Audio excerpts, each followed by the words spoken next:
process of her work, she became interested in one of Battle Creek's most interesting citizens, one of the most famous citizens for a time, Sojourner Truth. And in the course of her interest in pursuing a study of Sojourner Truth in her career, she assembled a collection of materials on Sojourner Truth, which was probably and probably is the best single collection of materials on Sojourner Truth in the United States. Really significant body of manuscript and printed materials. It was through her efforts, for example, that perhaps the single most interesting Sojourner Truth item was saved and rescued. This was the Abraham Lincoln inscription to Sojourner after a visit to the White House. These, I'm very happy to say, have been preserved and are now regarded in the Michigan Historical Collections as one of our really great treasures, and it's entirely due to the devoted work of Mrs. Lowe in rescuing much of this material or bringing this material together. So tonight she's going to share with us some of her very vast knowledge on this very interesting personality. And you must remember that she started her work on this very important black woman long before the current very keen interest in black history was aroused. She was a real pioneer in this area. So I think we're unusually fortunate to have Mrs. Stanley Lowe of Battle Creek, Michigan, to share some of her research and her observations on Sojourner Truth. It's my very great pleasure to present a very good friend, but also much more important, a really great friend of Michigan history, Mrs. Berenice Lowe.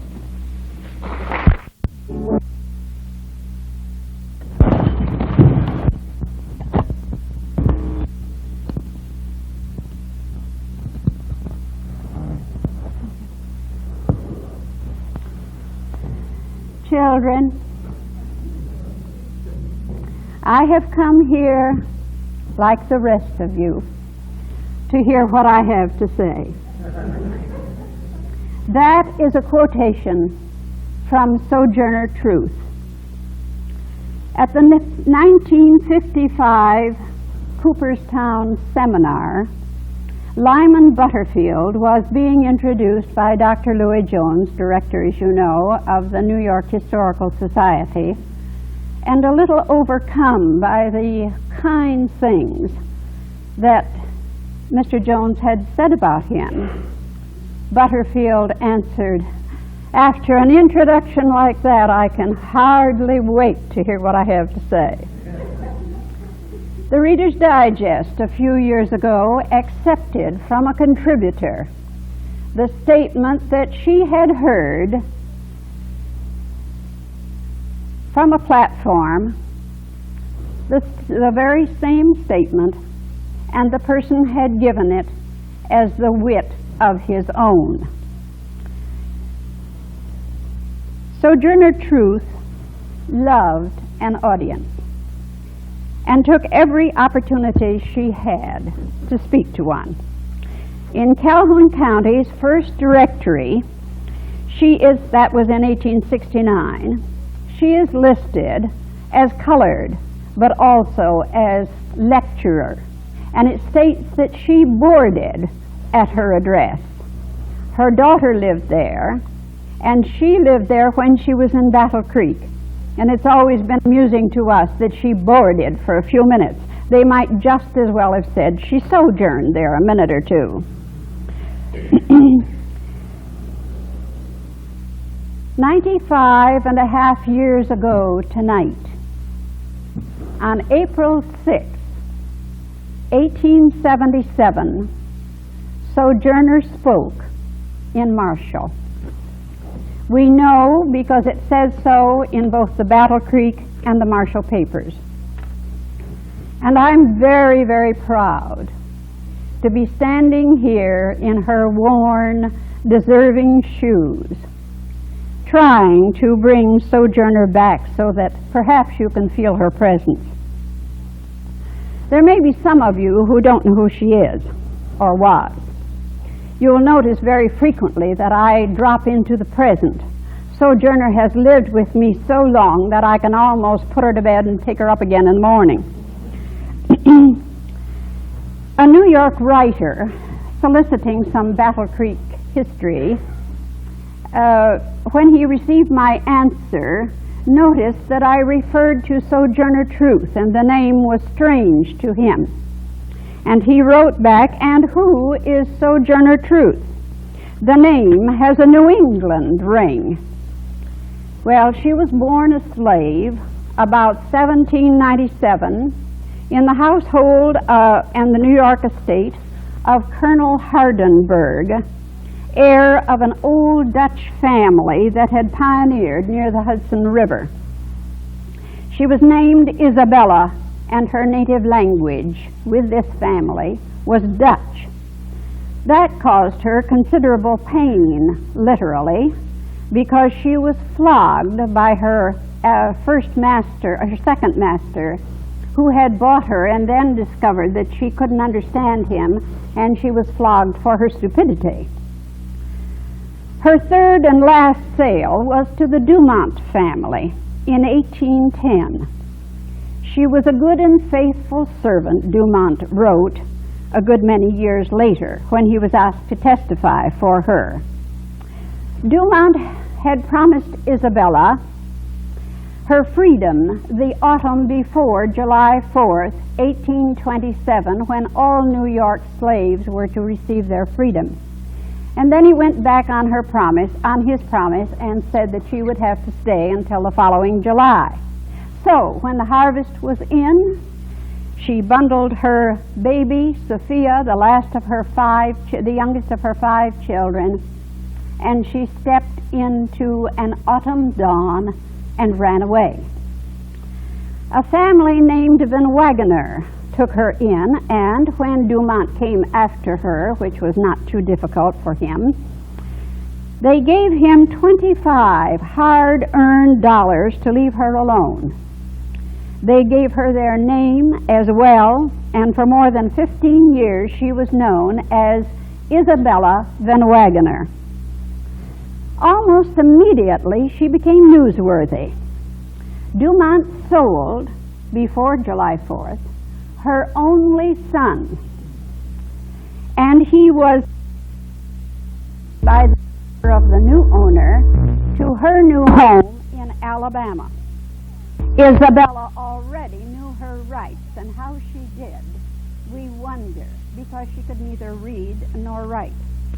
But it was against the law to take a freed slave into the South and to a slave state. Although cheated and laughed at and often given wrong directions, Isabella pounded the streets and the steps to the Kingston courthouse until she had her rights and her son. She was probably the first Negro woman in our country to win a court case. In 1832, a social worker paid boat passage for Isabella and her son Peter to go to New York City. There, a year or so later, she became involved with a group of religious fanatics, and she hit the headlines when one of their number died mysteriously. The newspapers played up the scandal. A small book was published by a writer, editor, printer, in which the author claimed the death occurred by murder and that it was the fault of the black woman.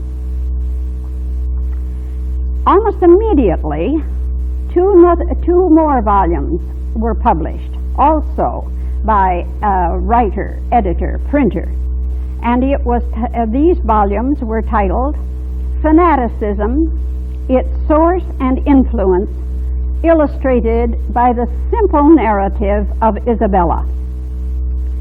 In court, she was not only exonerated, she was awarded $125 damages, more than her first sale price.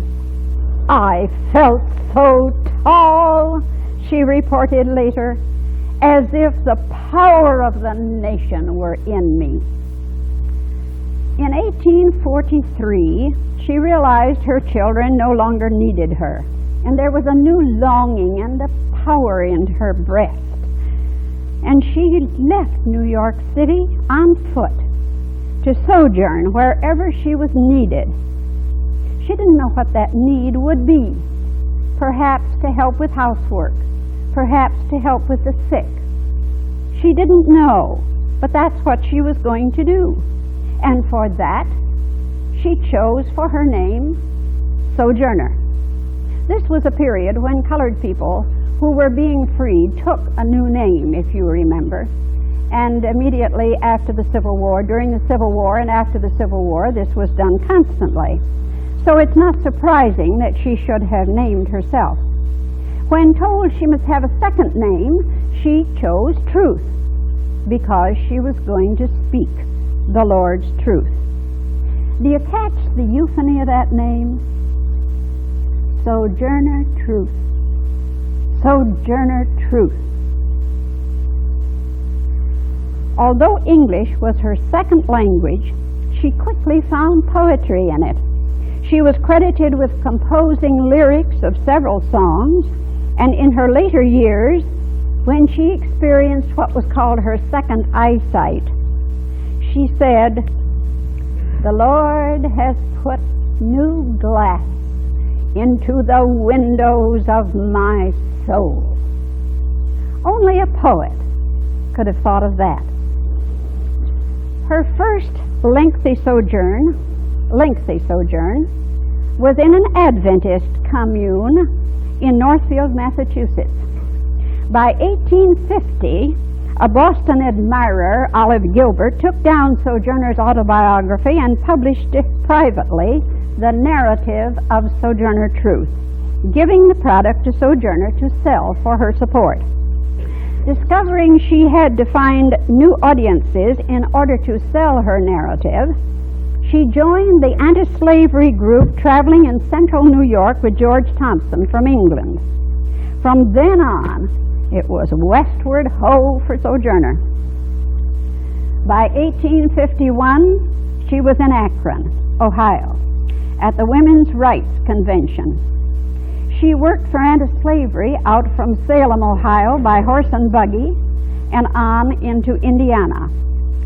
In about 1856, perhaps earlier, she was visiting in the home of Thomas Chandler, Quaker, near Adrian, Michigan. She was brought to Battle Creek by Thomas's cousin, Mrs. Charles Merritt. She had been Margaret Chandler, so it was Margaret Chandler Merritt. According to Merritt family history, she brought Sojourner at that time. A descendant, Margaret Merritt Brecker, an active member of the Historical Society of Battle Creek, still living in the Merritt home, can point out where Sojourner sat at the family dining table. According to Property Abstract, Sojourner bought a home of her own in Harmonia, 6 miles west of Battle Creek in 1856. She was there with her daughter Elizabeth and 2 grandsons for the 1860 census. Later, she built a home on College Street in Battle Creek. The lot was contributed by William Merritt, and the lumber came from Charles Merritt's woods. She died in that home in 1883 and is buried in Oak Hill Cemetery, where her grave is visited frequently by respectful pilgrims. During her Battle Creek residence, she traveled as far west as Kansas, south to Arlington, Virginia, north into Wisconsin, and while she was in Arlington, she joined Laura Haviland of Hillsdale in caring for emancipated refugees there. In October of 1864, she met Lincoln in the White House, and my good friend, Bob Warner, who kindly introduced me tonight, has already told you that he watches over the memento of that occasion, and I'm very glad, because he takes excellent care of it. It is Lincoln's inscription to Auntie Sojourner in her book of testimonials that she called her Book of Life.